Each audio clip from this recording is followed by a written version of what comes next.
It's 2 o'clock on a Wednesday, and you know what that means, don't you? It's time for Taxi's Quarantini Happy Hour. Woohoo! Yeah, baby. Nice. It's been a while, but back doing a Quarantini. And why am I doing a Quarantini? Because I've got special guest star, Mr. Greg Carrozza, here with me. One of your very own. Yeah, I see some people that know me there. Yeah, they all know you. Greg called, a couple of weeks ago and said, hey, my wife Catherine and I are going to be in L.A. They drove out here from Albuquerque to go to a Lakers and Sixers game. Notice I said Lakers first. Yeah, I wouldn't do that. Yeah, I know you would. Anyway, so I said, well, gee, why don't you stop by and let's do a Quarantini. So let's say hello to everybody in the room. Many of whom you know. Riney Bear, Andre Stepani, and Bob Gunnerfeld, John Linderman, Dan Weber, Mark Reel, Bev Niven, Jesse J. Peck, Jimmy, I can't read that, Olis, Jim Stamper. It's non-quarantini time. I know. We're just talking about the lack of masks. Dean Turner, Alan McCool, Marion Laird. Anyway, it's great to have the band back together. Bob Gunnerfeld, great to see you guys. I've felt weird about doing Quarantinis lately because we're not quarantined, but I've got to show you guys something funny. You know, the ongoing debate before the war in Ukraine started and everybody's still debating, masks and mask mandates and all that stuff.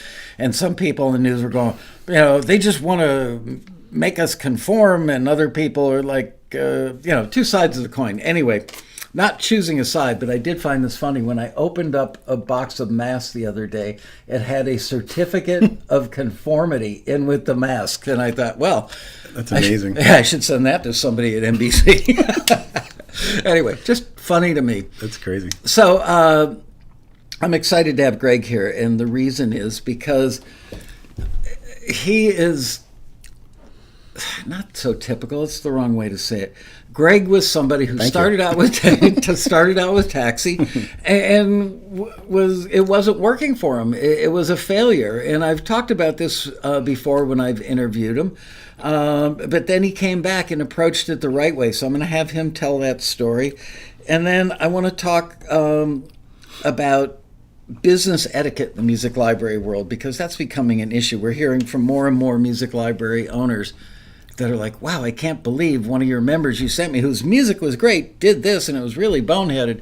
So I want to talk about that, and then we'll open up the floor to you guys, because as you well know, if you're a regular of Taxi TV, is that when Greg is here and in the chat room, he's often the voice of reason and very articulate in the way he says things, which is surprising. I always have something to say. That's for sure. No, I'm never at a loss for words. But he's very, very articulate and really knows his stuff. So I thought as long as he was coming out, he'd be a great member to have on the show. Plus, I missed you guys. I really wanted to do a Quarantini. So here we are. So Nancy Colell, survive the quarantine. Yes, the Quarantini's back. So Greg, tell us the story of your first attempt at using Taxi, why that failed, and what you did for your imminent comeback. Okay. I'll keep it simple. That's all right. Not get too deep. No, I can be wordy, so I'll try not to be too wordy. Not wordier than me, bucko. Well, that's true. This might be a bad pair with the wordiness going on. Well, so the simple version is that I definitely spent the first year and a half attempting to send any songs I had already completed into listings. What genre were they generally? Yeah, they were mostly like pop or hip hop kind of stuff. And that was kind of the reason I joined. I joined because I had done all this work with other artists, and it was just sitting there. So I thought that was going to be an outlet for it, instead of it just doing nothing. I really didn't realize that I'd have to write. I thought I've already done all this, Right. Here's a place it can go. So I killed a bunch of time with that not working, because things just don't fit.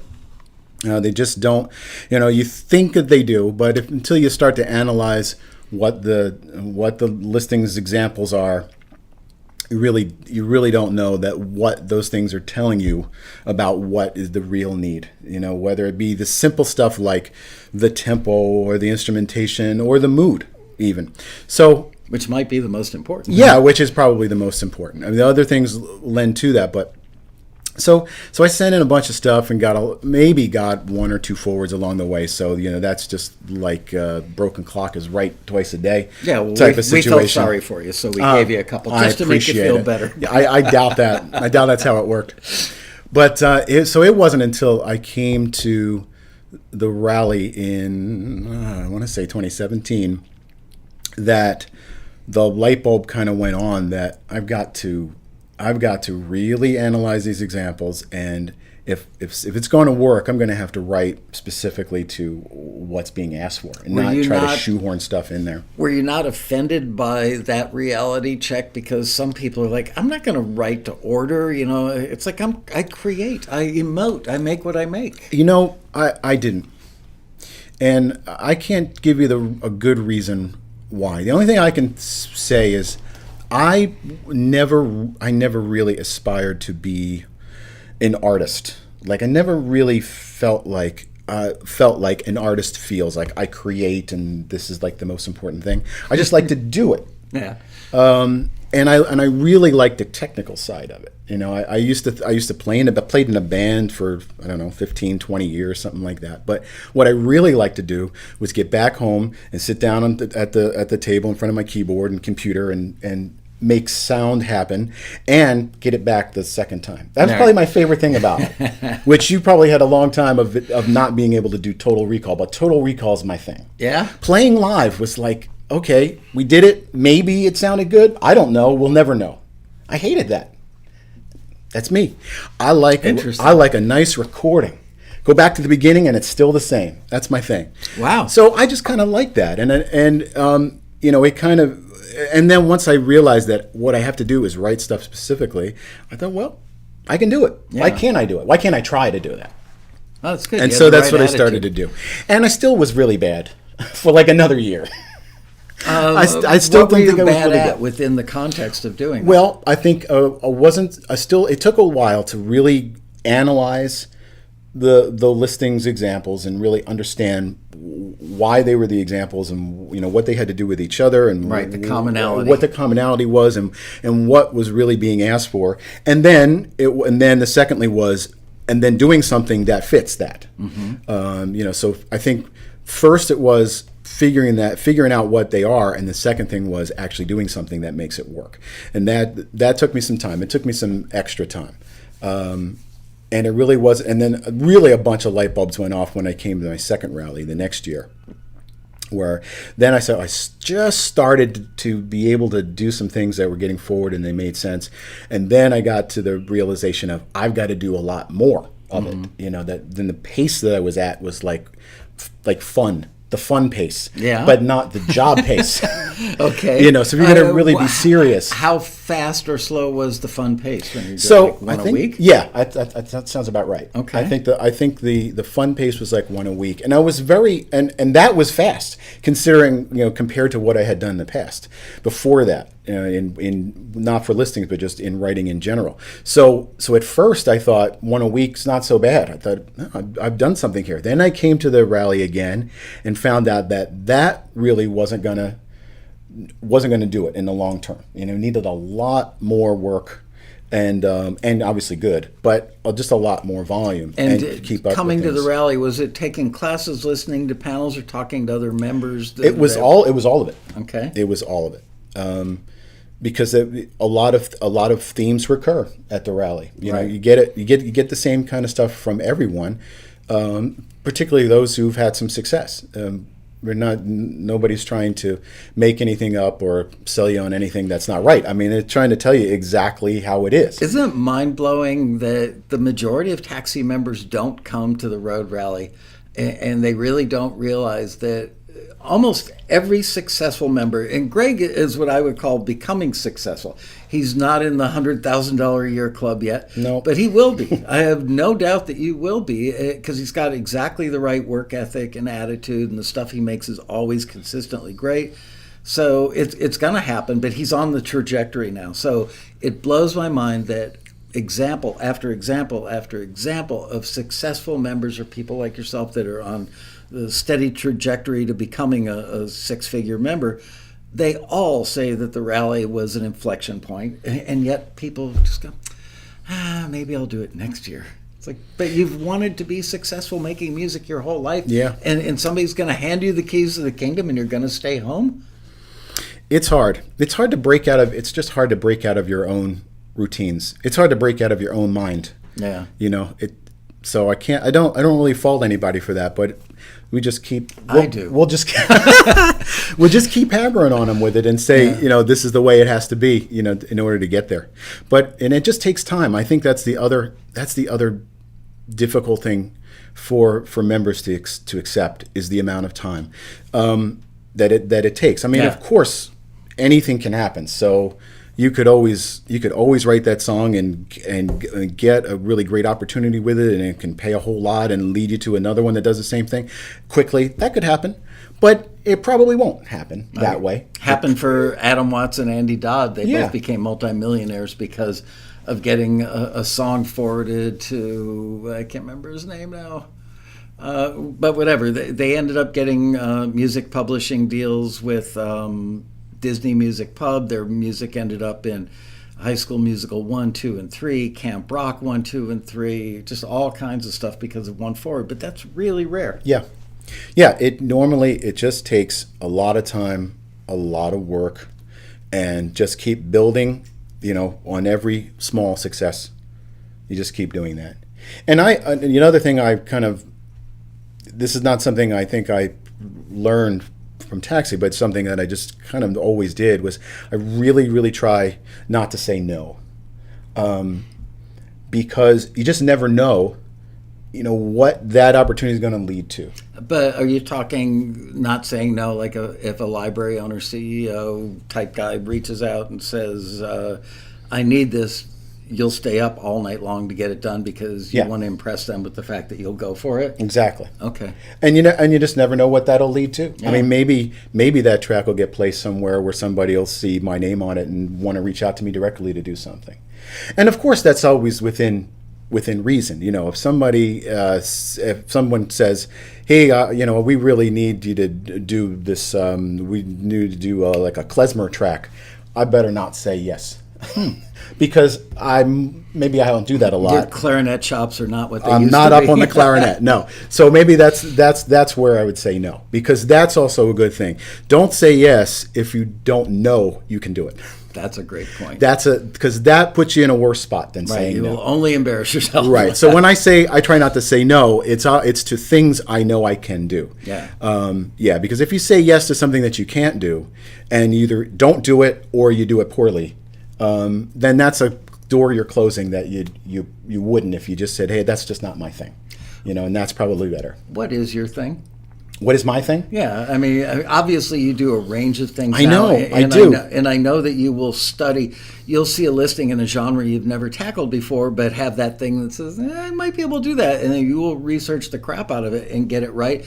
But what are your most frequently executed genres? And where are you getting the most signings and placements? Which genres seem to be the active ones for you? That's a good question. I know. And I didn't even stay up late writing See, it. when those who say that's a good question, they're stalling to try to come up with the answer, obviously. You should be a newscaster. Everybody knows that. Everybody knows that. Or you should have a late night talk show. Right. That's a good question. So I'm trying to think of what I do more. I think the most that I've gotten done are hip hop tracks. Okay. Of one variety or another. So some of them are kind of straight up kind of contemporary. Others have orchestral instruments, which are probably more geared towards sports. Mm-hmm. The dramedy version of hip hop, and some of them, which is kind of what's popular and I find the most difficult to do, is stuff that's kind of positively uplifting but hip hop. It's a little tricky to do. I'm still working on it. Because a lot of lot of hip hop has a little bit of darkness and anger, Right. and street blended into It's it. all minor keys, Yeah. or it brings some level of tension most of the time. Right. So when I get asked for something that's positive and upbeat, and want it in a major key and not doing a lot of half-step movements and stuff like that, it becomes difficult to paint a nice picture that doesn't sound cheesy, for lack of a better word. It's still engaging. You want to listen to it, but it's not silly. So You bring up been an a little tough. interesting point, the cheese factor. This is going to sound slightly racist right now. Liz is in the other room going, "Don't go there, boss. Don't go there." But I'll just slide out of the camera. I've never met him before. No, years ago, we worked with a library that had a very strong connection to the Oprah Winfrey Show, the original Oprah Show. Mm-hmm. And a ton of our members started out with 5, 6, 7 members that all got signed to this library. And eventually, it was probably close to 100. And there was an inside joke. They called it Oprah Hop because it was a bunch of like 40 to 55-year-old white guys making hip hop as they heard it, as they knew it. These weren't people, for the most part, that were like big fans of hip hop. They didn't know the difference between East Coast, West Coast, 90s, 2000s. They just like, oh, look, there's a hip hop sample, there's a hip hop beat, let's put them together. And the stuff got used on Oprah, and these guys all made really good money for a number of years, like 5, 6, 7 years. I would say that they were all making like 30 to 80 grand a year just from Oprah. That's a guess, an educated guess on my part. So they came up with the term Oprah Hop. and That kind of sounds like it. It was a problem in the production music library industry in that a lot of the hip hop, authentic hip hop made on the street, is made by people who generally don't know anything about the production music library industry. They don't understand the form of an instrumental cue. They don't understand how you get paid. They don't understand a lot of stuff because that's not their world that they live in. Sure. So you had, on one end of the scale, you had really good authentic hip hop. On the other end, you had a bunch of people who probably shouldn't have been allowed to make hip hop making it, and it was airing. And my whole point of telling you this is now the hip hop that I hear from our members doesn't matter what color they are. It doesn't matter if they grew up listening to hip hop or not. Our members have figured it out in a way that I hear so much more great hip hop coming out of Taxi members of all stripes that I'm impressed that they crossed that chasm. Anyway, I wanted to give a shout out to all of you who are making really good hip hop. Yeah, it's harder than it seems. For sure. It is. It's much harder than it seems. It seems like a relatively simple genre, because you can, it's kind of like saying, well, I'm dressed because I'm wearing a shirt and I'm wearing pants and I'm wearing shoes, but that doesn't mean they all go together properly. So you could a khaki colored shirt, whatever color shirt, and a blue T-shirt. No comment. Yeah, no comment. But sure, yeah. So you could create a hip hop track, and if it's in the right tempo range, and you're using some 808 kick drum sample that you can easily get from just about anywhere. And a loop. Make it really easy. And a simple loop that you can get from anywhere, and you throw in a couple of spots where the hi-hat does a little 30-second note roll, and sometimes it does a little triplet here and there, and you've got a hip-hop track. But that doesn't mean it's good. Right. To the untrained ear, it sounds like hip-hop. To yeah. the trained ear that needs, or a music supervisor or an editor that wants to put it in a show, they're looking for authenticity. Yeah. Yeah, so it's harder than it seems. So what other genres other than hip hop are you? Well, I do plenty of pop music and indie pop, and over the last year or so, I've been collaborating with lots of great other Taxi members, which is another great reason to go to the rally. Yeah. Because I just find that I can be very complimentary to others and their skills and what they do. And you don't play guitar, right? No, I play keyboard. So anything you do with guitar, and I'm assuming you do some stuff with guitar, you reach out to a Taxi member and collab on that? Yeah. Okay. If I need to. Or flip-flop. I mean, most recently, I just saw the one name fly by there. My man David Zimmer's on here today. Oh, cool. He was like your first collaborator that you met. And I you think guys have been. he's right. I think I told married that to story. Collaborators forever. Now. I mean, he's sitting in the ballroom. I walked in, and there was the empty seat. I sat next to him, and now we must have done like 30 or 40 songs together. Wow, he's awesome, and I think we have very, very, very complementary skills. He sings and plays the guitar in ways that I couldn't imagine. And where being does he able live? To. He lives in Tallahassee, Florida. So nowhere near you. No. And you're doing this all down a wire. Absolutely. Awesome. Yeah, that's easy. And I've been doing some songs lately with John Pearson, who you have to get some credit for that because you put us on the same panel at the rally, yeah. And we talked like 5 minutes before and 5 minutes after, and then he said, "Hey, I'm working on these songs with the other singer, Becky Kettleson," and I got involved with him. And John plays the guitar. He's awesome at guitar. So yeah, he's like an A-list bass player, A-plus list bass player, and an A-list guitar player. Yeah, he's awesome. And so he comes up with stuff that I would never do because it's not my instrument. Yeah. And so I'm having him on the show Monday. Awesome. And and the theme of that show is going to be what's the difference between writing songs for radio and records versus writing for film and TV, because there is a big difference. Absolutely. JP had to figure it out, and he has.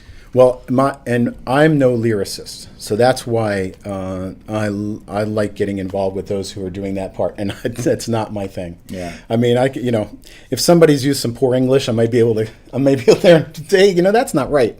I'm good at criticizing, but not good with coming up with a good idea. That's why I worked on that side of the glass in the control room. That's right. So there's all different styles. Like I said, I work with David. We do mostly. I think that style is kind of indie folk. It relies very heavily on guitar and he plays some mandolin. He plays a bunch of different guitars, and we stack them all up, and I get a lot of really acoustic sounding drums to go with it and that kind of stuff. With John, it's been a little more of an indie pop thing, so he usually uses like more of a heavier guitar sound. I'd like to ask you a question about indie pop. I get this fairly often from our members, and frankly, there's no question I won't answer for a Taxi member, but I have a tough time with this one. What's the difference between pop and indie pop? Well, I think it is that indie pop is a little more what's the right word? A little more raggedy ass, edgy, and less capable of being as popular as pop. Well, yeah, but okay, that's I agree with what you're saying. But how do you translate that into somebody who's looking for a musical approach? I got it. Where's the less popular knob? The less popular knob on Logic, So I think and look, I'm not an expert. This is just my opinion.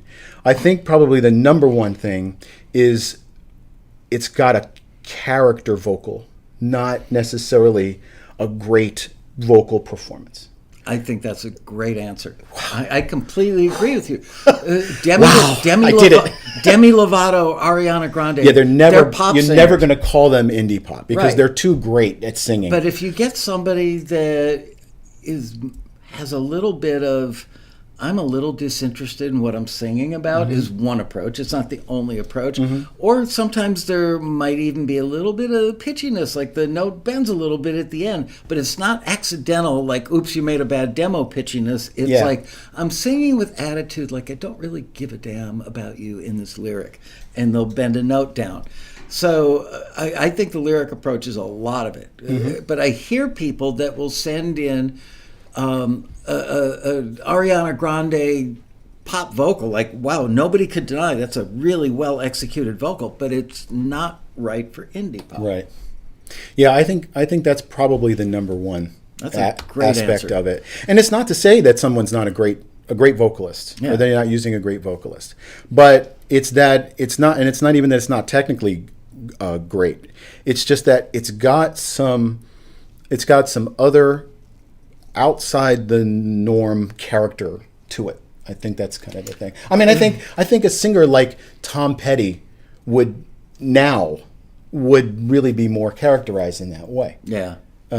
Just because he's not the greatest singer of all time. Right. Yet he was unmistakably him. And we're not talking about Tom Petty's songs. We're talking about his vocal. Yeah, I'm talking about his vocal. Right. I'm talking about his vocal. Yeah, because people are going to say, I can't believe he said Tom Petty songs are indie pop. No, nobody would deny that Tom Petty's a rock guy. But. No, yeah, exactly. I mean, and the breadth of what he did was pretty broad. Like, it's difficult for artists to do that now because everything is so segmented. There's 5,000 subgenres of pop and rock because of all the streaming and because they can be, and because of algorithms. Like, if I listen to this one, you probably like this one. But it makes it much harder for our members because the industry people who are requesting music from Taxi will use playlists on Spotify as a guidepost to what they're going to ask for. They look what's popular, what's getting the most spins, because they know that that's what's going to be asked for in many, many, many cases for TV shows in particular, and films, I guess, as well.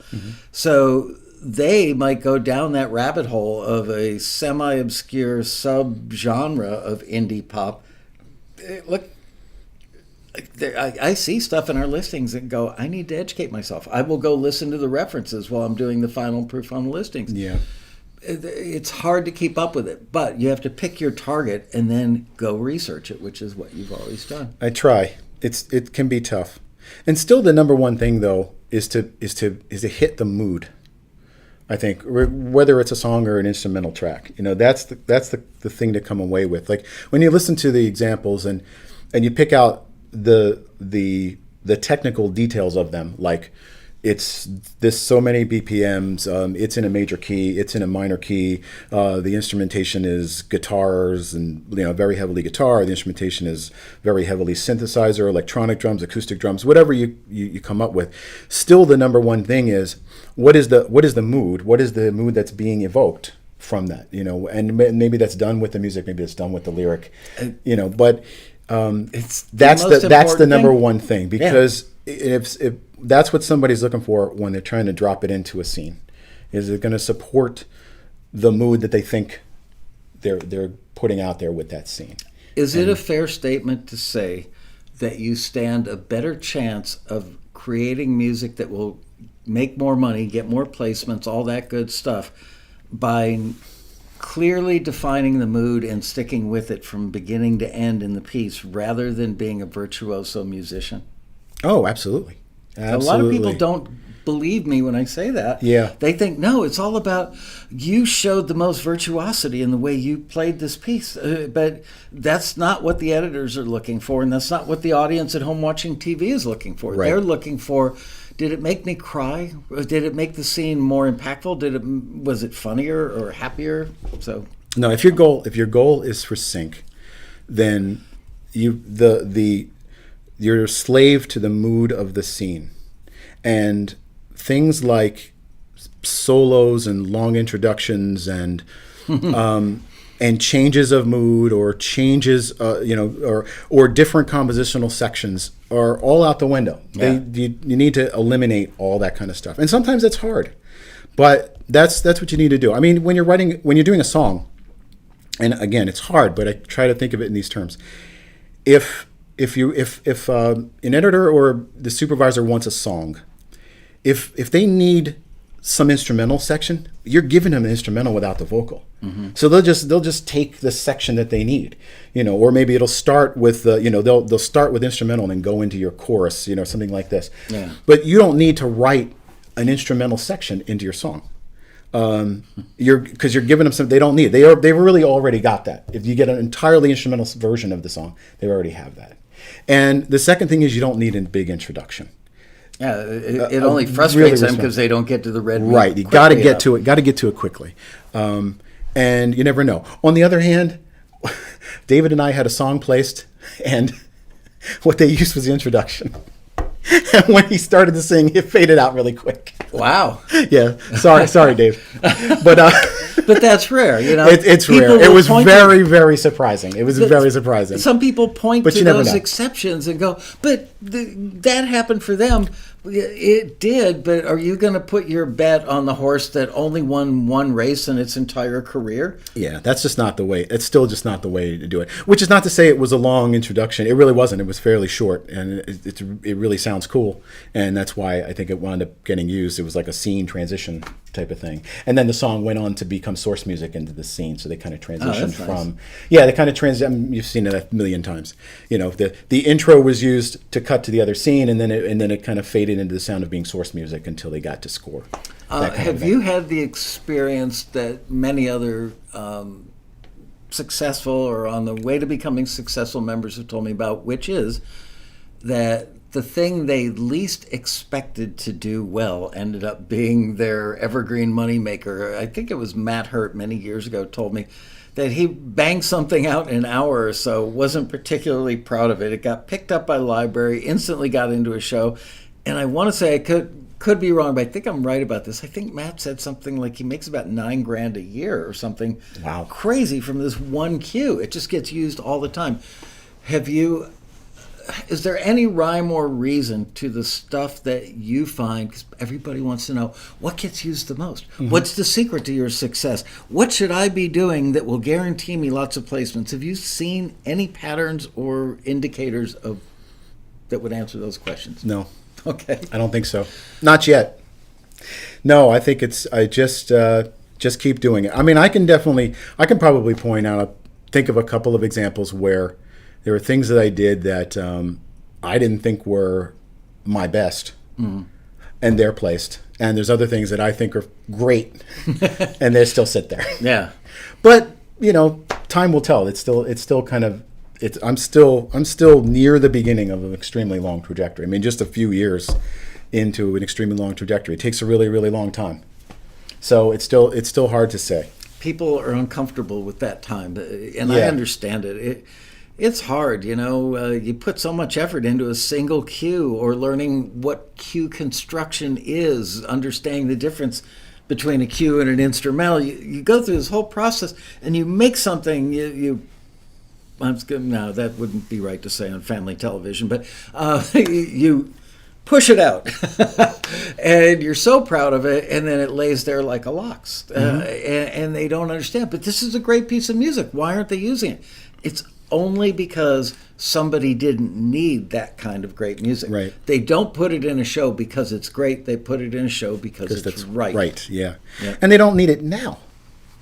I mean, it doesn't mean that they won't need it at some point. Hey, nice color, man. It doesn't mean that it won't be needed at some point. Yeah. It's just not needed right now. But it's a difficult thing to do, and believe me, I don't find it easy. The two difficult things to do are one is to decouple what you're doing from the income. Because if all you're thinking about is this going to earn me XYZ, and then I did it, and then why isn't it earning me XYZ? You're just not going to succeed. You're at least not going to mentally succeed. That's going to lead to so much frustration, right. because there really is no coupling between those two things. You've got to just take opportunities as they come. Look at a taxi listing, write for it, send it in. Hopefully you get a forward, do the next thing. When you get a forward and you get a deal from somebody, then they start sending you a brief. Do it, send it to them, go on to the next thing.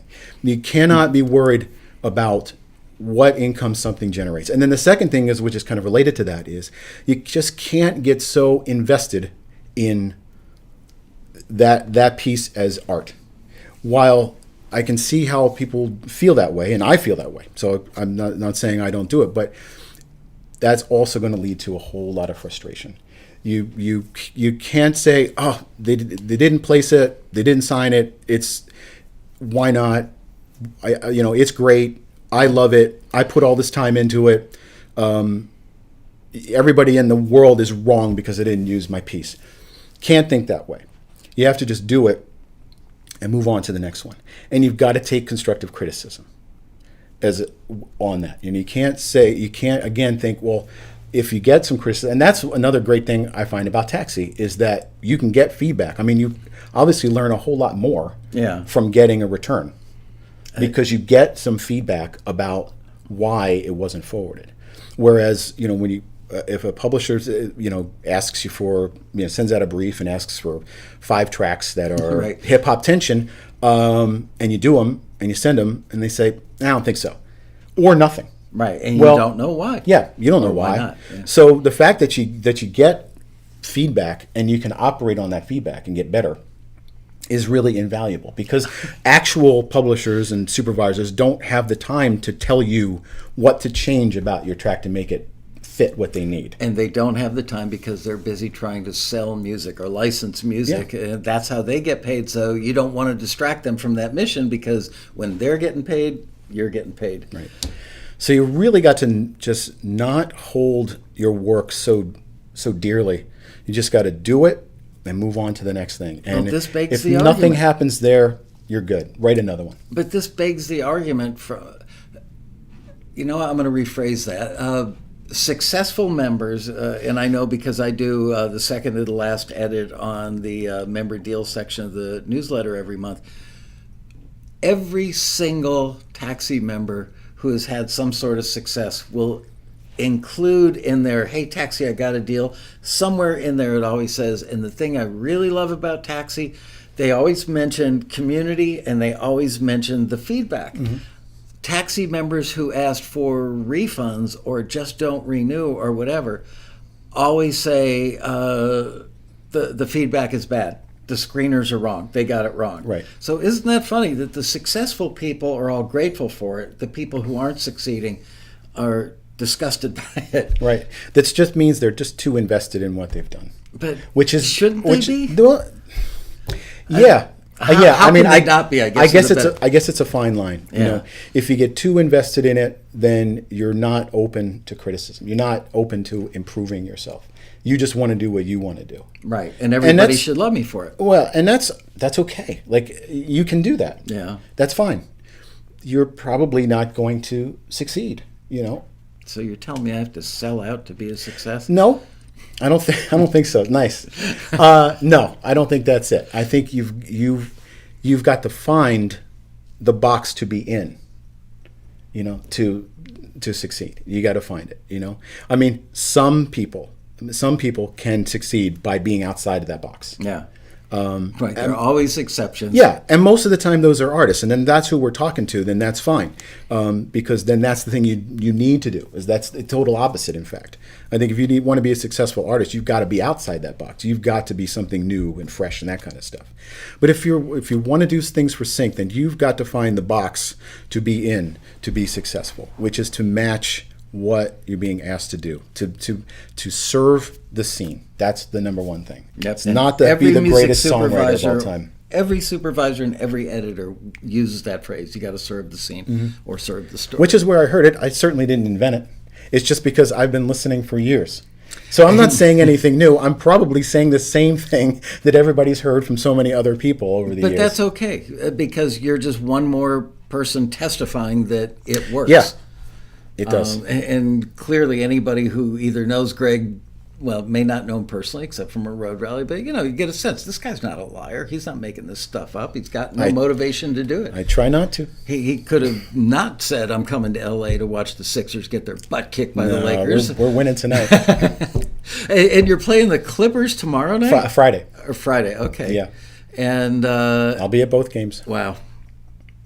The Clippers used to be like a non-story. It wasn't that long ago. The Clippers were just like nobody in town ever talked about them. It was all Lakers, Lakers, Lakers. I think the '88 season just made the Lakers well, they were already iconic. Well, they transcended the whole sport, and they turned the NBA into something popular.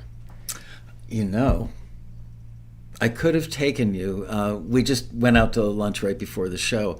We were only about 2 miles away from where Kobe's helicopter went down. Oh, I could have taken you. That's horrible. To say a little prayer for Kobe, close to the site. People still go there looking for pieces of the helicopter and stuff. It's a problem. That's brutal. Yeah, it is. It was a pretty horrible day. That was a very impactful for the nation, the world, but L.A. in particular, man. You literally would have thought that like it was a presidential assassination or something of that magnitude. Mm-hmm. Anyway, on to happier thoughts. Sure. How much time do we have? Wow.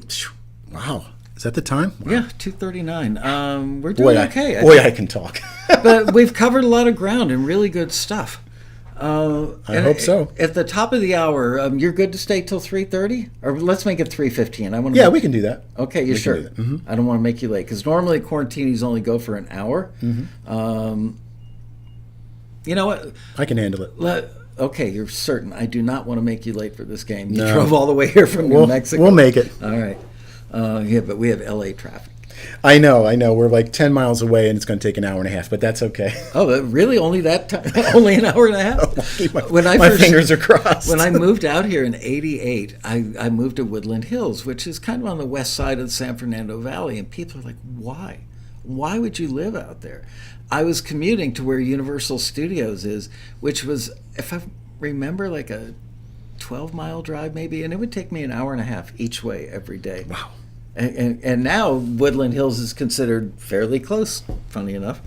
Anyway, I was a trendsetter, as always. Greg, it snowed in Albuquerque. We already got the weather report. His daughter sent pictures of the driveway. That's right. We talked about that. Yeah. Yeah. I thought yesterday's snow was a bit much, and then today it snowed even more than yesterday. So here's the deal, you guys. At the top of the hour, I'll open it up for 15 minutes. You know what?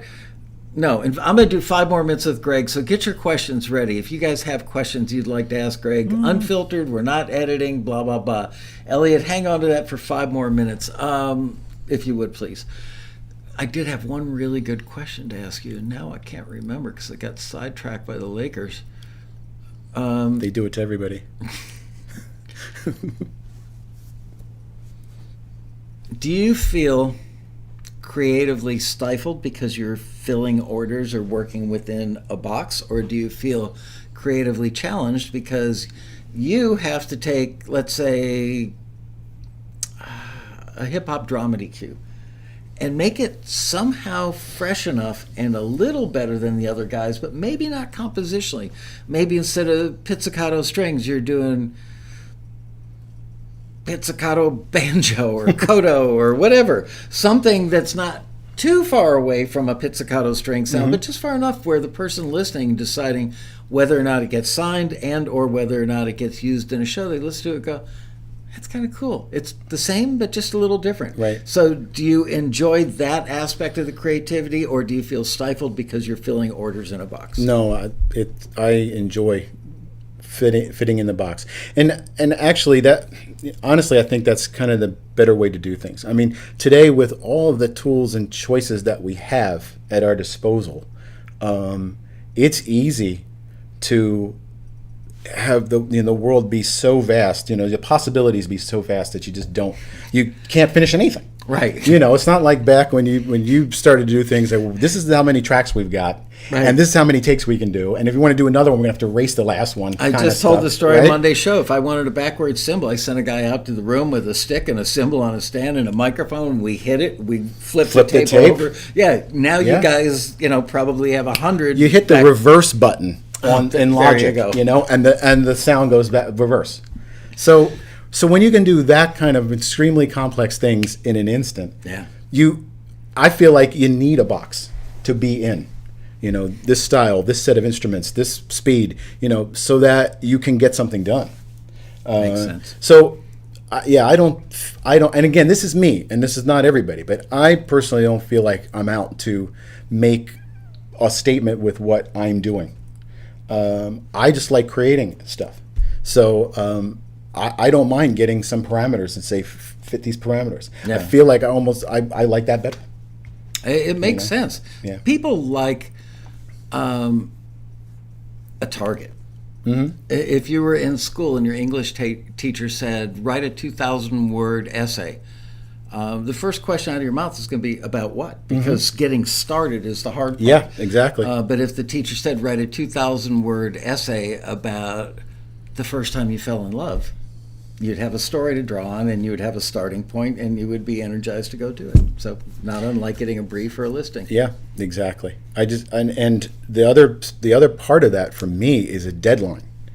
If there's no deadline, then when am I going to do it? Right. Like, why am I going to do it? Did any of us actually study for a test 2 weeks before? No. No. So that's why, and of course it's difficult to impose your own. That's the most difficult thing to do. So it's great when Taxi says this is due this day, publisher says I need them by this day. That's great. Then I can make myself a nice chart, do this day, do this day, do that day, and they're all done by whenever they need to get done. If it's just wide open, I come down to sit in the studio and I've got no deadline to do anything, then I usually don't do anything. I want to ask you this question. I actually hadn't planned on asking you, but you are so articulate. He's looking at my note, which I can't even read. No, I can't read that. Yeah. So don't worry about it. I can't even. I've got no head notice. All right. I'm sure you're aware that a lot of our members, and when I say a lot, I don't mean like 80% of them, but there's a percentage of our members that are very upset by the fact that some of the listings, as requested by some of the companies that we run listings for, will say if you are not familiar with the ways of the music licensing industry, music library industry, the sync industry, they politely ask that you don't submit for this. And people are like, dude, I paid for Taxi. Why are there some listings that exclude me because I've never done a library deal before? And I feel badly about that. As the owner of the company, it makes me cringe when I see that in a listing. On the other hand, I get phone calls from library owners that say, you would not believe this weird thing or this stupid thing that somebody just did. Can you now put that kind of language in my listings? Because I don't want to meet these people if they're going to be that much work or that problematic. Can you address the issue, specifically answer why is it important to understand the business side, because it's not just about the music? Right. Well, I think the number one thing is, particularly when you're going to begin, and it probably goes for any business at all, is to understand where the other parties are coming from. Why are they asking you for what they're asking you for, and why is the business set up the way that it is? And it kind of goes back to the, holding your work too dear kind of thing too, because you think that, they want the publishing, or it's going to be exclusive. And then if they don't get it placed by next week, nobody else will ever hear it again, kind of stuff. But I think it just comes down to people don't have time, again, to deal with those that don't know how the business works. They're gonna, if you give them a hard time and I don't give them a hard time, they're gonna call me. Yep. So, that is so true. And that doesn't have to do with this business. It has to do with any business. Yeah. If you called an electrician and he started to say, well, I can't be there till 4, and it's going to cost this much, and then and then he comes in and charges you 3 times as much, and they told you, you're not hiring him again. Right. You're going to hire the person who does what you ask them to do, and does it when they say they're going to do it, and doesn't complain if maybe they make a mistake, because they want to keep doing business with you. So it's just the same thing. It's just the same thing. So you just need to be educated about what you're doing. And I didn't know anything. How did you learn it? I watched Taxi TV and I read the listings, and I did some research on my own too. Then when I finally got offered a deal, I read the whole thing to try to understand what the heck it was saying. And they're all a little different, even though most of them say about the same thing. They all use a lot of different words, right. But mostly it's pretty much the same thing. Yeah. Mostly it's always they keep the publishing, you keep the writing, and if there's a sync fee up front, it'll split 50-50. If it's exclusive, then nobody else can do it, can take it. If that might have a time limit, that might be in perpetuity, nice legal term, meaning forever. Or if it's non-exclusive, it means that you can go somewhere else and you can get it with a lot of libraries that will also be non-exclusive, even though that might be a little tricky when they all try to get paid for the same thing. You never know, but But in the end, But as far as the agreement is concerned, that's what it is. And you need to know all that. And you need to know all that, because otherwise, you are that pain in the butt composer whose hand needs to be held every step of the way. And you're absolutely right. If there are 2 composers who are equally talented, and one needs a lot of hand holding and the other doesn't, they're going to go to the one that doesn't. However, there is a life. What do you call it? The life preserver for you, a lifeline. and that is your fellow taxi members. Because you can go on the forum and say, so guys, I was offered this deal, and I'm pretty sure a bunch of other members have signed with this company, but I have a question about this paragraph. And you're going to find 5 members on the forum that'll write you private messages and answer that question. Sure.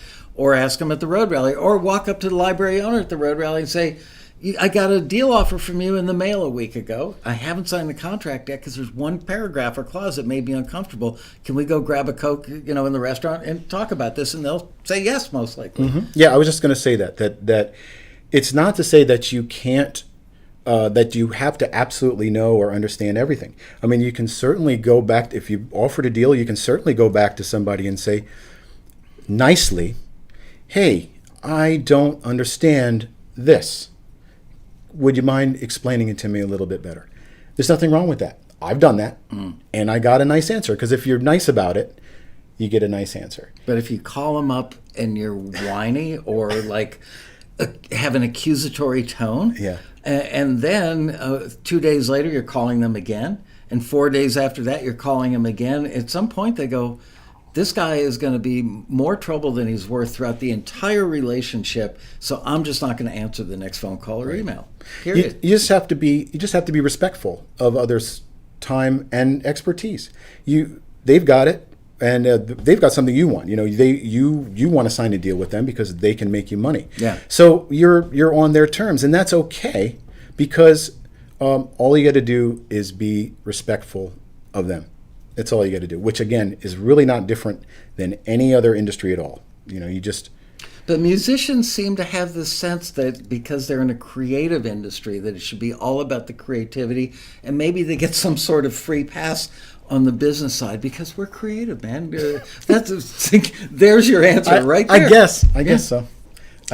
I see that, and it's not just musicians. It's people who write books. It's people who create visual art. There is a sense in the creative community that I should be appreciated strictly on the level of my creativity, and I get that.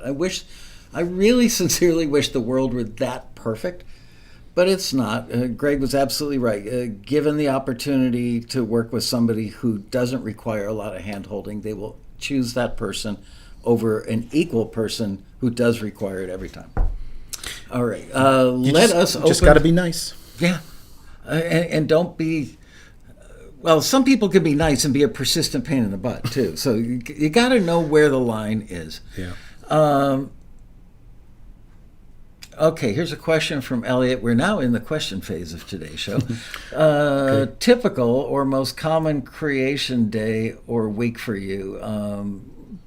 Is there a day that you find to be more productive than others, or a time of day or anything? Well, I always start in the morning. I think what he's asking is just for me to describe what I do and how what the week's like and what habits I'm doing. Oh, and so okay, sorry. I think that's what I think rereading it. I think you're right. So I'm fortunate enough to do it as my full-time job. So I get up on Monday morning, and that's when I start looking at things like deadlines and requests and what I've got to do, and kind of lay out a week. I kind of keep things organized pretty much no more than a week in advance, and I'll just keep a list of like what I need to do this week, what I need to do at some point that has a fixed deadline, and what I need to do that doesn't have a fixed deadline. And so I keep those kind of 3 things going all the time. And so Monday morning I kind of lay out my week of what I'm going to do this week, and when it has to be done, and I try to allow myself enough time, but not too much time to do something. So typically, what I do is I give myself about 2 days to start something 2 days before the deadline. Okay. And you'll adjust that, like if it were, I don't even know if you do orchestral, but if it were a big complex orchestral piece. Some things take longer, for sure. Versus, tension cue that you've probably done 500 of at this point. Right. You know how long that's going to take. Yeah, so sometimes it does take longer, but I generally try to not give myself too much time because, like I was talking earlier about deadlines, with more time, it takes more time. So I try to limit myself on time. And I try to spend, I would spend maybe 4 hours on an instrumental cue on average. So sometimes things are simpler, like you said, and they take less time. And if they're, tension and minimal, then they don't have a whole lot going on. If they're orchestral, it's a lot more effort, and that might take me 5 or 6 or something like that. If I'm working on a song, probably takes almost twice as much time, because when you factor in vocals, first you have a song and then you have the vocals. That's a whole other thing of editing them and tuning them and making sure that performances are great. I would only do instrumentals if I wanted to get into the sync field. Without writing great lyrics is really hard. Writing lyrics for film and TV that don't have a lot of specifics in them, even harder, I believe. Getting a great vocal performance that fits the mood and the lyric story, really hard. Mixing, now you've got a vocal that you've got to mix so that it's always audible and at the right level. And you probably have some background vocals, so you've just doubled the amount of work and time. I would only do instrumentals because I'm lazy. Yeah, it's about double the work. Yeah. Okay, some questions from the folks in the audience. Somebody, I'm paraphrasing here, but they said, a lot of the examples in the references that we give out have 30-second long intros. Should I put 30-second intros in my instrumental cues or not? Right. No. Longer answer? Yeah. The longer answer is that the examples are evoking the mood and the feeling and demonstrating what is needed. So it's not to say that if the example has a 30-second intro that you got to do one, or if the example has a. I mean, if the listing were an 80s pop sounding song, all the examples are going to have a long intro. Mm-hmm. They're going to have a guitar solo. They're going to fade out, right? You do none of that. Right. You've still got to use the rules of today's sync, which we brushed on a little bit earlier, but when it comes to a song, short intro, not none, but very short, no instrumental sections, always have an ending. Everything we do for sync have an ending, because they always may want to cut to the ending. Fades out. Yep. Fades are 30 years old. Don't do them. Always an ending. But everything else that you would glean from that example, like the types of synthesizers that were used, or drum machines, or the bass part, the attitude of the track, the tempo and the key, and the tempo and the whether it's major or minor, that kind of stuff. That's the stuff to put into your song. Mm-hmm. But you've got to keep the rules of sync in the song too. Here's an example of no intro, but something that says this is the beginning. Perfect. Boom, boom, boom, boom. That's as long as your intro should be. And we had a great editor, Laurel Ostrander, who has spoken at 3 road rallies, that, trying to silence my phone. Won't do it till it stops ringing. Come on. Wow. That is a complex looking phone. I own this company, work phone. I've got no power here, none whatsoever. Anyway, Laurel Ostrander said at the first road rally she spoke at, I believe in 2018, she said, I asked her the question about intros, and she said, honestly, most of the time, there are always exceptions, by the way, but most of the time, we want to know what the cue is about right away, and we're looking for something that says, ta-da, here I am, some sort of punctuation. They want punctuation at the end, which is a sting out, or a buttoned ending. Again, buttoned endings are a period, a sting out is boom, with an exclamation point. And you want something like, at the beginning, you can always cut that out. Listen to this. You could cut and just go right in on that first guitar note, or you could just use the drum piece. Mm-hmm. Mm-hmm. So you've got 2 options there, all within 2 seconds.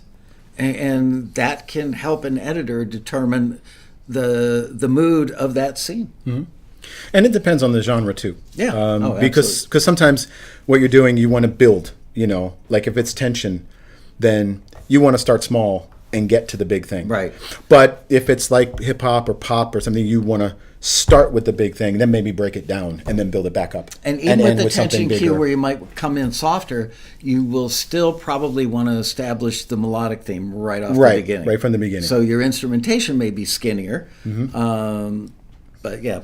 let them know what they're going to get early on, because they have to make a decision. If you have the fantasy that the editor or music supervisor is going to sit there and listen, go, oh, I love that intro, and then listen to the whole rest of your 90-second cue, they're not. They're going to listen to the first 3 seconds and go, this isn't right, and move on. So you've got to show them what you've got internally in that piece right at the beginning. And yeah. Absolutely.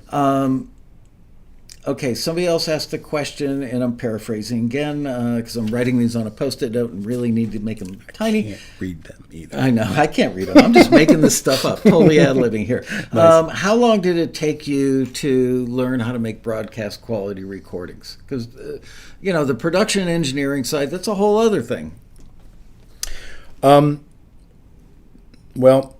I don't want to discourage anybody from the real answer, because the real answer is probably like 35 years because I've been doing it since I was like a teenager, and so by the time you started Taxi, even your year of failure, your first year with this, were you already making broadcast quality sound? Yeah, I don't think I've with a few exceptions for specific reasons, I've never gotten the feedback that it doesn't sound good enough. Right. It's always been the feedback I get is it doesn't fit the mood, it doesn't fit the genre, it doesn't build enough, it's too repetitive, and these are just off the top of my head. Once I used a piano that had some samples, had some noise in it, and that got me not broadcast quality as a feedback. Pedal noise? Yeah. Wow. And I have to say, I kind of didn't really hear it. I kind of got wrapped up in it and didn't hear it. And then later I said, I guess that's too much. What can you do? But generally, no. So I have to admit, I didn't start and not knowing anything and then be able to make broadcast quality sound. Right. I learned it over a really long period of time. Somebody asked a question that you include the word instrumental in the titles of your tracks, in your profile on Taxi, that you will say instrumental, and why do you do that? I mostly do it for me, so that I remember which it is. Okay. And especially because I do some songs, so if I have a song, it obviously doesn't say instrumental. But I mostly just do that for myself. Okay. So that it just kind of delineates it for me, and I can see at a glance. I knew it was an instrumental. Okay, here's one from Paul Anthony Land. He invented the Polaroid Land camera. Now, nice. There was a guy named Alfred Land, I believe, that did that. Paul asks, when writing lyrics for a song, should you write lyrics for an intro, or should you let it just come in? And I'm speaking about hip-hop. Kind of complex question, but okay. If you're making a hip-hop song, do you write lyrics for the intro, or just let it come in? I'd love to make up an answer to that question. I don't really know. I don't do a lot of hip hop songs. You do hip hop instrumental. Yeah, yeah. I mean, I used to work with an artist when I lived in Philadelphia. I did a lot of. I worked with several different artists actually in Philadelphia, and I did a lot of songs with them. But mostly, I produced, engineered, and mixed their work. I really wasn't involved in the writing at all. So what I'm trying to tap into is kind of my memory of what those were like, and it's all across the board. All those examples were people trying to be artists. So I think that approach is definitely different. What the sync approach to a hip hop song should be, I really don't know how that should be different from an artist approach. If that's what Paul's asking. I think if he specifically want to do hip hop songs for sync, I really can't answer that. I don't know. I haven't done it. Here's a question from somebody that I see in the chat room almost on a daily basis, or certainly every time we go live. Hi, Dan Weber. Thanks for this question. It is, Dan, what are your goals for the future? Other than having the Sixers win tonight. Yeah, other than that. And Friday and Sunday. I just try to keep getting better. I think that's really my only goal. Better at what? Better at writing music. Doing more and having more be better every day. Just kind of get better. I don't really focus on what the final results are. And I feel like just the doing of it is what is the most rewarding part of it. So that's really my goal, is to just keep doing it and keep getting better. What do you think of certain members? I'm not saying this is a bad thing or that I'm pointing a finger at anybody, but members at the end of the year or the beginning of like 2022 will say, so these were my numbers for 2021.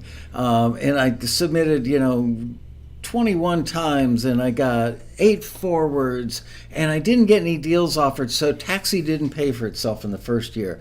That always makes me cringe a bit when they say Taxi didn't pay for itself in the first year. That's like opening up a pizza shop and saying, I started making a profit right away.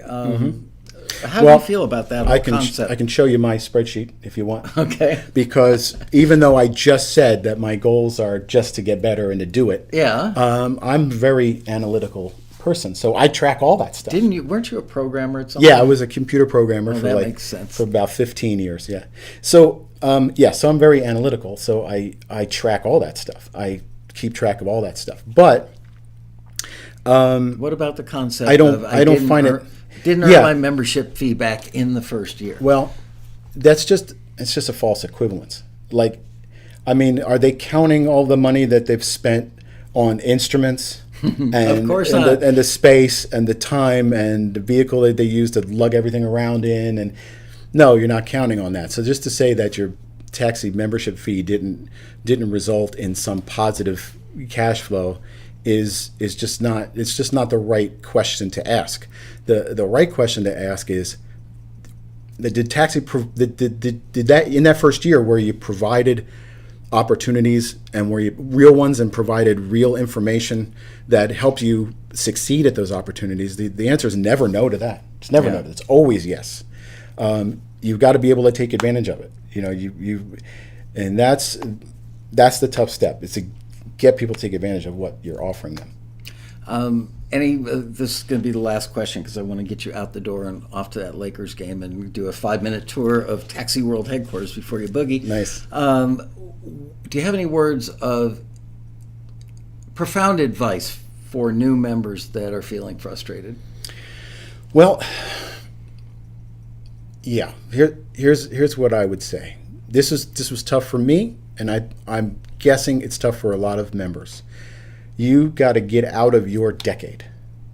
I am from the 80s, and with no other influence, everything I do would sound like it was made in around 1983 or 84, because that's the music I heard when I was a teenager. That's what I still think is the greatest, and everybody is like that. You're probably about 10 years behind me on that one.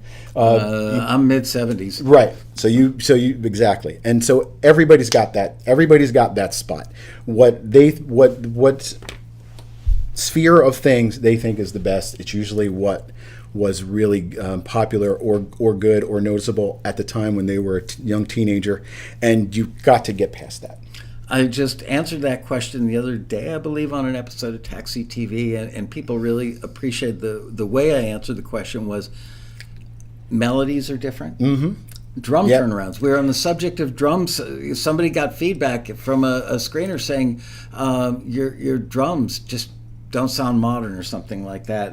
But I used like the latest Steven Slate software. Yeah, I remember that. That was on a previous episode, and I typed into the chat exactly that it's not the sounds all the time.